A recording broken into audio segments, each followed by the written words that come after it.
પપ્પા ખભા ઉપર બેસાડીને આખા ગામમાં ફરીને ઓટો મારીને આયા હોય અને બધાને કહેતા હોય જોવા મારી દીકરી કેવી છે, મારી દીકરી કેવી છે, એવું હરખ ભેર કહેતા હોય. પછી તમારે જેવી સ્કૂલમાં ભણવું હોય ને તો સ્કૂલમાં તમને ભણાવવા મૂક્યા.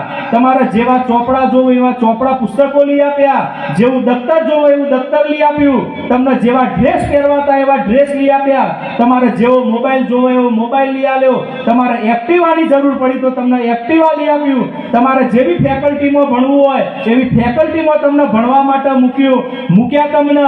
અને જ્યારે તમે આ કળિયુગના વાયરાની અંદર, હું તમારો દોષ નહીં દેતો, પણ અત્યારે કળિયુગનો જે વાયરો ચાલી રહ્યો એ વાયરામાં તમે કોકના જોડે અંજાઈ ગયા અને પેલું 50 રૂપિયાનું ભાડેથી પૈસા ઉસીના લઈને પેટ્રોલ પુરાઈને આવ્યો હોય, સસ્તો કપડોને ઇસ્ત્રી મારીને આવ્યો હોય, ગોગલ્સ ચશ્મા પહેરીને આવ્યો હોય અને તમને મોહી જાય અને તમે એમને લઈને નાહી જો અને પોલીસ સ્ટેશનમાં અમે મળવા આવીએ, ગામના વડીલો આગેવાનો મા બાપને બધો, એટલે તમે હું કોઈ ખબર હે નેચું મૂઠું ગાલી માર મમ્મી પપ્પાને ઓળખતી નહીં, તું ડાયરેક્ટ વિવરની થઈ જાય. આ વચ્ચેનું લેસન કર્યું.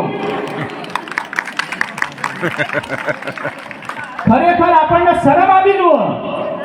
આ જે છોકરીઓ એવું કહેતી હોય કે મારા મા બાપને ઓળખતી નહીં, પાછળ કનું નોમ હ તારા પાછળ નોમ કનું હ પાછળ. ખરેખર આઘાત લાગુ જુઓ.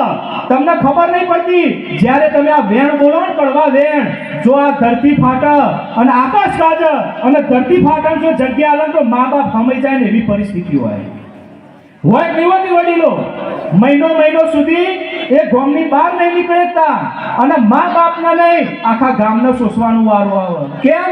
એ સમાજને શોષવાનો વારો આવે. તો જ્યારે તમે કોઈ પણ ગામની દીકરી ભાગી જઈ હોય ને તો જ્યારે બહાર નીકળે ને ત્યારે શું કે ખબર કે પેલી દેવીપુરાની છોકરી ભાગી જાય, પેલી ગણપતપુરાની છોકરી ભાગી જાય, તો એ કોઈ પણ